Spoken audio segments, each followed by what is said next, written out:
আমরা আমাদের অনেক সমস্যার সৃজনশীল সমাধান নিয়ে আলাপ করছি, কিন্তু আমাদের একটা বিশাল জাতীয় সমস্যা আছে পার্বত্য চট্টগ্রাম নিয়ে। বাংলাদেশ রক্তাক্ত যুদ্ধ করছে এই জনপদে, যুদ্ধ থামছে কিন্তু ছাইচাপা তুষের মতো এক আগুন ধিকে ধিকে জ্বলতেছে। পাহাড় আর সমতলের জনগোষ্ঠীর মধ্যে সন্দেহ আর অবিশ্বাসের বাতাস লঘু হইয়া যায় নাই। আমি মাঝে মাঝে ভাবি, যারা রাষ্ট্র চালায় তারা কি আদৌ সমস্যাগুলো নিয়ে ভাবেন? কিভাবে এটা সমাধান করা যায় এটা নিয়ে ভাবেন? ভাবলে, আন্তরিকভাবে চেষ্টা করলে তো এই সমস্যা একেবারে দূর না হোক, অনেকটা তো সহনীয় করে ফেলা যায়। রাষ্ট্র সবসময় অপদার্থরা চালায়, তাই কখনো আমরা ভাবতেই পারি না সমস্যাকে দূর করতে হলে কি কি কাজ করতে হবে, কিভাবে সৃজনশীলভাবে সমস্যার সমাধান করতে হবে। আজ আমি পার্বত্য চট্টগ্রাম ইস্যু নিয়ে আলাপ করব। আমার আলাপে সব সমস্যার সমাধান থাকবে না, তবে অন্তত একটা বড় সমস্যার সমাধানের বিষয়ে আলাপ করব। আশা করি বাংলাদেশের আপামর জনসাধারণ, সমতল এবং পাহাড়ের জনগণ আমার এই আলাপটাকে গ্রহণ করবেন। আসেন আল্লাহর নামে শুরু করি। এখন আলাপ হইতেছে আদিবাসী না উপজাতি এই বিষয় নিয়ে। আমি এই আলাপে এখনই ঢুকবো না, একটু টাচ করব আমার এপিসোডের একদম শেষ দিকে। আমার মতে সমস্যার মূলটা এই জায়গায় না, মূলটা মূলত দুইটা জায়গায়, একটা স্থানীয় আর একটা আন্তর্জাতিক। আন্তর্জাতিক বিষয়টা আমি প্রথমে আলোচনা করব, কারণ পার্বত্য চট্টগ্রাম নিয়ে আলাপ করার সময় সেই আন্তর্জাতিক প্রবলেমটা, সমস্যাটা, যেখানে ভারত একটা গুরুত্বপূর্ণ ফ্যাক্টর, সেটারে মাথায় রাখলে আমাদের বিষয়টা বুঝতে সুবিধা হবে এবং সমাধানের পথটা ভাবতেও সুবিধা হবে। আসেন এই দুইটা বিষয় কি কি। ভারত মনে করতো যে পার্বত্য চট্টগ্রামের নাগা এবং মিজো বিদ্রোহীরা লুকায় আছে এবং তাদেরকে পাকিস্তানের গোয়েন্দা সংস্থা আইএসআই সাহায্য করে। তো এইটার পাল্টা কর্মসূচি নেয় ইন্ডিয়া, যে পূর্ব পাকিস্তানকে দেশটার রাজনৈতিক মূল অংশ থেকে বিচ্ছিন্ন করবে। তো ভারত এইটার উল্টা কর্মসূচি নেয় যে পূর্ব পাকিস্তানকে পশ্চিম পাকিস্তানকে বিচ্ছিন্ন করবে এবং এই কর্মসূচি নিয়ে আগায় যেতে থাকে। এবং এইটা নিয়ে আগায় যাওয়ার জন্য তাদের গোয়েন্দা মানে রকে সবুজ সংকেত দেয় ভারতীয় নীতি নির্ধারকেরা। অনেক পরে ভারতের গোয়েন্দা সংস্থা তার কর্মকর্তা বি রমন এই সম্পর্কে বলছেন যে এই যে পূর্ব পাকিস্তান থেকে ভারতের উত্তর পূর্বাঞ্চলে আইএসআই চালানো কার্যক্রমের অবসান ঘটাইতে ইন্দিরা গান্ধী পূর্ব পাকিস্তানের বাংলাভাষীদেরকে পাকিস্তান থেকে বিচ্ছিন্ন হওয়া এবং বাংলাদেশ নামে একটা পৃথক রাষ্ট্র প্রতিষ্ঠার ব্যাপারে সহায়তা করতে হবে এই সিদ্ধান্ত নেয়। এটা বি রমনের বই লেখা আছে। তো ভারতীয় তরফ থেকে বাংলাদেশের মুক্তিযুদ্ধে সংশ্লিষ্টতার একটা বড় উপাদান ছিল একটা বিশেষ বাহিনীকে পার্বত্য চট্টগ্রাম দিয়ে অপারেশনে পাঠানো। এই বিশেষ বাহিনীর নাম ছিল special frontier force. General Uban ছিল এই ফোর্সের প্রথম ইন্সপেক্টর জেনারেল। 1962 সালের শেষ দিকে এই ফোর্সটা গড়ে উঠছিল।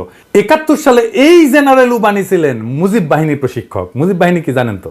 ছাত্রলীগ, যুবলীগ আর আওয়ামী লীগের যৌথ গেরিলা বাহিনী। এরা কিন্তু যুদ্ধ করেনি, আর আজকে তারা মুক্তিযুদ্ধের সিপাহসালার হয়ে গেছে। শুধু তাই না, উবান ছিল রক্ষী বাহিনীরও প্রশিক্ষক। তাইলে বুঝতে পারতেছেন তো যে ইন্ডিয়ার প্ল্যানটা কি এবং কিভাবে সে প্ল্যানগুলো সাজাচ্ছে তার আশেপাশে।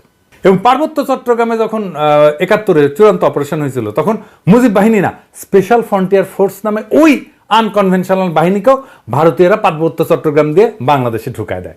এবং এই স্পেশাল ফ্রন্টিয়ার ফোর্স অনেক দিন থাকে, এমনকি 1975 পর্যন্ত থাকে পার্বত্য চট্টগ্রামে।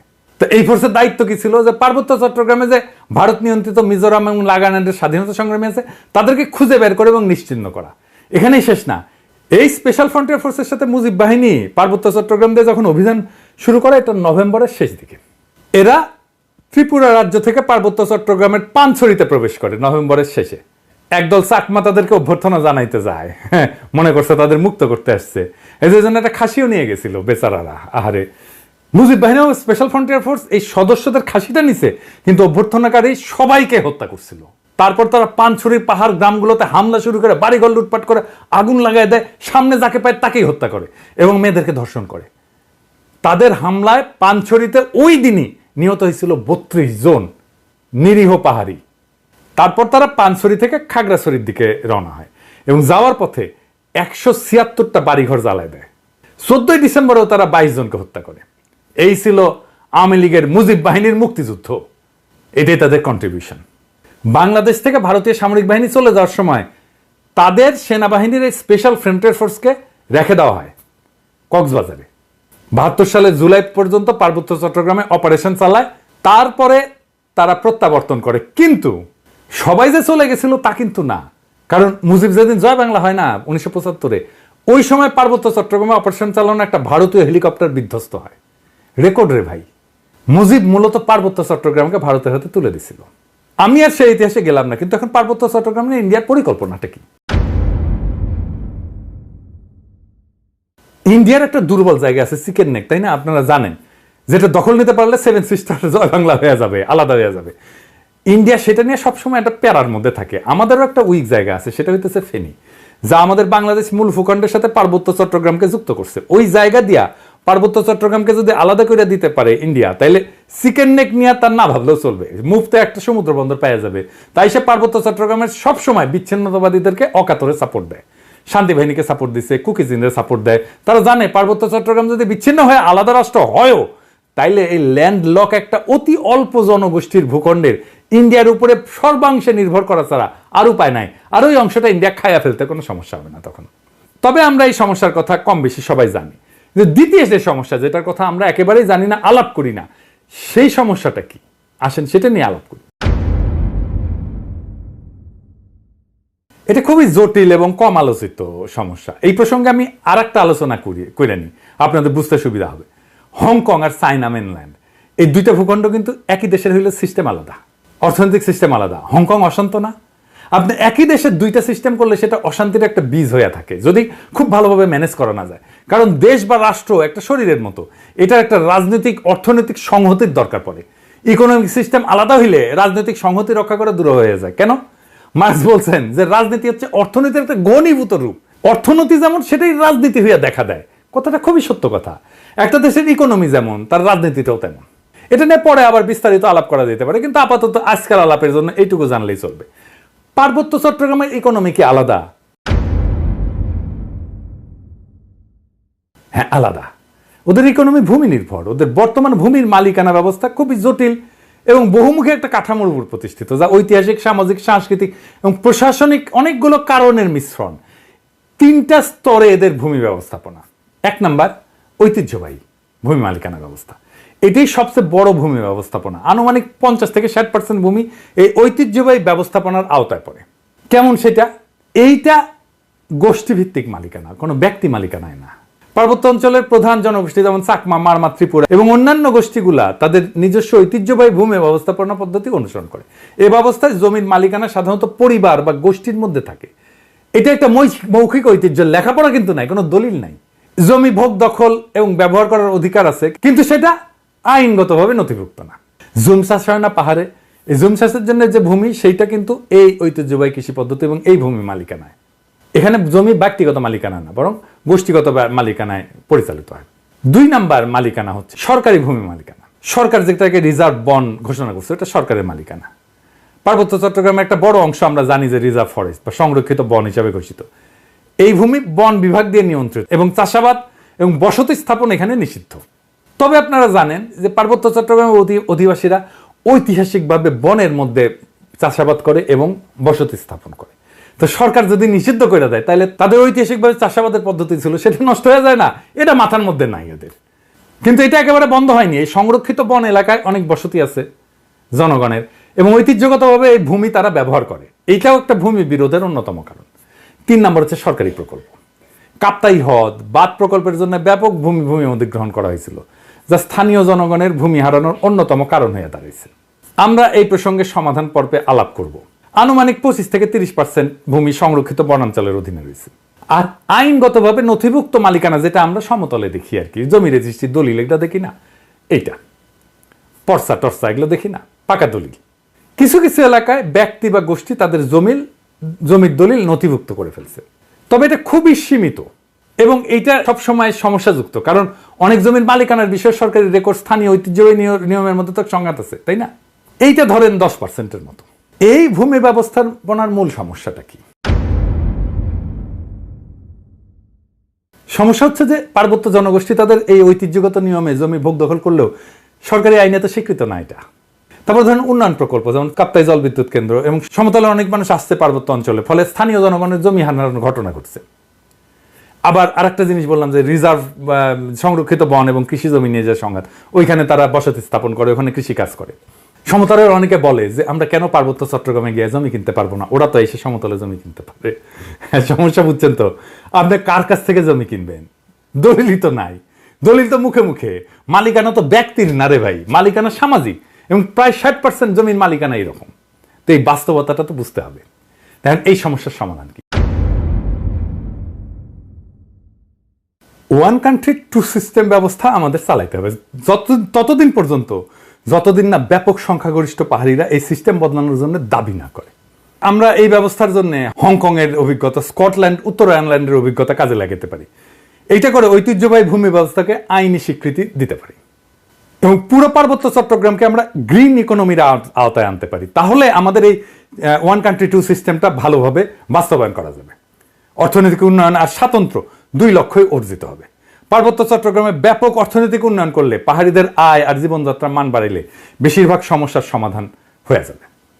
আসেন এই গ্রিন ইকোনমিটা কি আর কিভাবে এটা ইমপ্লিমেন্ট করা যায় সেটা দেখি, বাস্তবায়ন করা যায়। গ্রিন ইকোনমি হলে এমন একটা অর্থনৈতিক ব্যবস্থা যা পরিবেশকে রক্ষা করবে, টেকসই উন্নয়নকে প্রাধান্য দেবে এবং এইটাই প্রাকৃতিক সম্পদের সঠিক ব্যবস্থাপনা, পরিবেশ বান্ধব প্রযুক্তি ব্যবহার এবং সবুজ কর্মসংস্থান তৈরির মাধ্যমে অর্থনৈতিক উন্নয়ন এবং পরিবেশ রক্ষার মধ্যে একটা ভারসাম্য আনবে।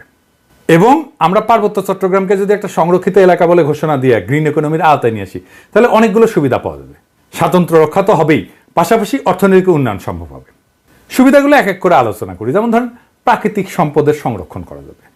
সংরক্ষিত এলাকায় অরণ্য, বন্যপ্রাণী এবং জীববৈচিত্র্য রক্ষার জন্য সঠিক ব্যবস্থাপনা গড়ে তোলা সম্ভব হবে এবং এর ফলে টেকসই একটা বন ব্যবস্থাপনা, যেটাকে সাস্টেনেবল বন ব্যবস্থাপনা বলা হয়, এবং পানি সংরক্ষণ, কার্বন নিঃসরণ হ্রাস করা যাবে এবং পরিবেশ বান্ধব কর্মসংস্থান তৈরি করা যাবে। কিভাবে? ধরেন ইকো ট্যুরিজম, জৈব চাষাবাদ, প্রাকৃতিক পণ্য উৎপাদন এবং স্থানীয় কারুশিল্পের মাধ্যমে স্থানীয় জনগণের জন্য কর্মসংস্থান সৃষ্টি করা যাবে। পরিবেশ বান্ধব উদ্যোগ নেওয়া যেতে পারে, যেমন সৌরশক্তি প্রকল্প, জৈব প্লাস্টিক উৎপাদন প্রকল্প, এইগুলো তৈরি করা যেতে পারে। এবং যেহেতু আমরা এখানে কার্বন নিঃসরণ কমাবো, তাই আন্তর্জাতিক সহযোগিতা পাওয়া যাবে প্রত্যেকটা প্রকল্পে। শুধু আন্তর্জাতিক সংস্থার সাহায্য, টাকা পয়সায় না, প্রযুক্তিগত সহায়তাও নেওয়া যাবে এবং পরিবেশ বান্ধব ট্যুরিজম গড়ে তোলা যায়। এখন যে ট্যুরিজম আছে এটা পরিবেশ বান্ধব না, এটা আয়ের একটা গুরুত্বপূর্ণ উৎস হতে পারে। আর সামাজিক উন্নয়ন, জনসাধারণের, যেমন ধরেন স্থানীয় জনগণের শিক্ষা, স্বাস্থ্য এবং আর্থিক অবস্থার উন্নতির জন্য প্রকল্প নেওয়া যেতে পারে, যেটা তাদের জীবিকার বিকল্প উৎস হিসেবে কাজ করবে। যারা বনাঞ্চলে কাজ করতেছে, যারা বনাঞ্চলে আবাদ করতেছে বা বাসস্থান করতেছে, তাদের জন্য একটা বিকল্প, একটা কর্মসংস্থানের উৎস আমাদের খুঁজে বের করতে হবে। এবং স্বাতন্ত্র্য রক্ষার জন্য এই প্রত্যেকটা প্রকল্পে স্থানীয় সম্প্রদায়ের অংশগ্রহণ নিশ্চিত করতে হবে। স্থানীয় জনগোষ্ঠীকে সিদ্ধান্ত গ্রহণ এবং ব্যবস্থাপনার অংশীদার করে ফেলতে হবে। তাদের ম্যানেজমেন্টে পার্টিসিপেশন ছাড়া আমরা কোনো কাজ করব না। তাদের সাংস্কৃতিক ঐতিহ্য এবং জীবনযাত্রাকে সম্মান জানায় উন্নয়ন পরিকল্পনা করতে হবে সব সময়। সংরক্ষিত এলাকাকে বিভিন্ন জোনে ভাগ করা যেতে পারে। যেমন ধরেন কোর জোন, যেটা সম্পূর্ণ সংরক্ষিত এলাকা, যেখানে মানুষের প্রবেশ সীমিত থাকবে। বাফার জোন, যে কিছু নিয়ন্ত্রিত কার্যক্রম, যেখানে ইকো ট্যুরিজমটা চালাবো। আমরা ইকো ট্যুরিজম সব জায়গায় চালাইতে দেবো না এবং এখানে গবেষণাও করব। এবং sustainable use zone, third zone, যেখানে পরিবেশ বান্ধব চাষাবাদ, কারুশিল্প এবং অন্যান্য কার্যক্রম পরিচালনা করা যাবে। এবং একটা কঠোর আইন, পরিবেশ সুরক্ষা আইন লাগবে ওইখানে। সংরক্ষিত এলাকায় বৃক্ষ নিধন, শিকার এবং দূষণ কঠোরভাবে নিষিদ্ধ করতে হবে এবং আইন ভঙ্গ করলে দৃষ্টান্তমূলক শাস্তি ব্যবস্থা করতে হবে। এবং আমরা পুরো সিস্টেমটা ঠিক মতো চলতেছে কিনা এটার জন্য প্রযুক্তির ব্যবহার করব, ড্রোন লাগাবো, স্যাটেলাইট ইমেজ ব্যবহার করব, যে সংরক্ষিত এলাকায় সার্বক্ষণিক আমরা নজরদারি করব যে কেউ আমাদের এই পরিবেশের ক্ষতি করতেছে কিনা। এবং এই অঞ্চলে আমাদের একটা গবেষণা এবং ডকুমেন্টেশনের একটা শক্তিশালী সিস্টেম রাখতে হবে, যে সংরক্ষিত এলাকায় জীববৈচিত্র্য, সম্পদ এবং পরিবেশগত অবস্থা নিয়মিত এটা ঠিক থাকতেছে কিনা, এটা নিয়মিত গবেষণার মাধ্যমে পর্যবেক্ষণ করা হবে। আর আসেন কাপ্তাই লেক এলাকা। এই যে কাপ্তাই লেকটা করা হয়েছে, জানেন এখানে কত মেগাওয়াট বিদ্যুৎ হয়? 230 মেগাওয়াট মাত্র। এটা গোটা বাংলাদেশের চাহিদার মাত্র 5%। এই যে 5% বিদ্যুৎ, তার জন্য কত বড় সমস্যা আমরা তৈরি করছি। আমরা যদি ঘোড়াশাল বিদ্যুৎ কেন্দ্রের কথা চিন্তা করি, ঘোড়াশাল বিদ্যুৎ কেন্দ্র 950 মেগাওয়াট বিদ্যুৎ উৎপাদন করে, তার মানে 4 গুণ এই কাপ্তাই লেকের চাইতে। তাইলে আমি এটা আসলে রাখবো কেন? এই কাপ্তাই বাঁধ ভেঙে দিয়ে আমরা জমি উদ্ধার করলে কি সমস্যা? এটা ভেবে দেখতে হবে। এটা নিয়ে আমাদের সিরিয়াস চিন্তা করতে হবে যে আসলে আমরা কাপ্তাই বাঁধটা রাখবো কিনা। একটা দীর্ঘস্থায়ী প্রবলেমের সমস্যার সমাধান করছে। কাপ্তাই লেক থাকবে না, কাপ্তাই লেকের দরকার কি? আমাদের তো দরকার নাই।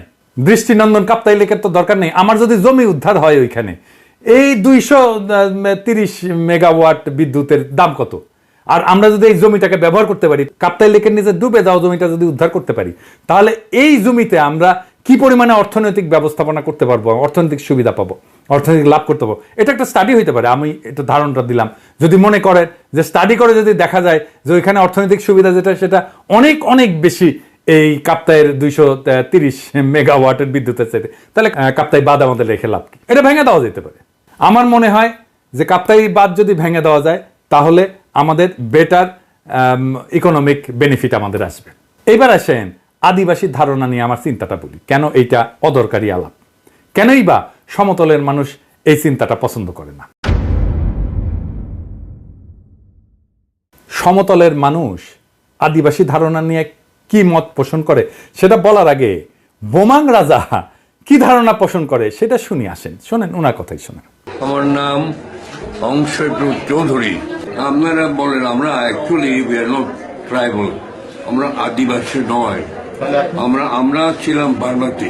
কারকারের সম্রাট মাংরাজগিরি উনি